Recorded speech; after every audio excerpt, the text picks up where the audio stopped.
Actually, nag-hangout na yung Datos Pride. At malinaw naman nilang makikita yan dahil kung naging two-horse race lang to eh. Right from the start of the race hanggang sa finish line. Kaya tingnan nyo na lang po. Yan o, parang dito, ayos pa. Kaya lang pag dito, pagdating ng kurba rito, makikita mo lalayo sila ulit sa may balya eh. Yun ang complain ni, yan o, kita mo lumayo sila ulit sa balya. Okay. Yan yung nirereklamo ni Oyed. Isa yan sa dahilan ng pagprotesto na rito sa karerang to. Tapos meron pa nga raw isa yan, actually. Ayan, ito naman po yung going to the backstretch ito, ha? 5-8 mile mark. Yun din, nag-hangout na naman. Yan. Kanina pa yun.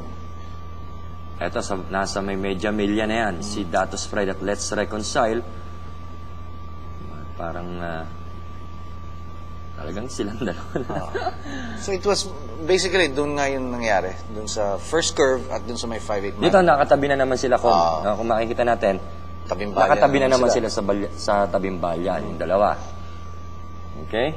Tapos, yan, starting there, yan, gusto na naman mag-hangout ni Datos Pride. Pero hindi na nga gano'n masyado rito. Tapos makukunan niya ng frontal. Yan yun, ayan na. Nag-hangout na naman ulit. Kasya na siguro dito, mga 5 kalabaw na. Malagay mo ko.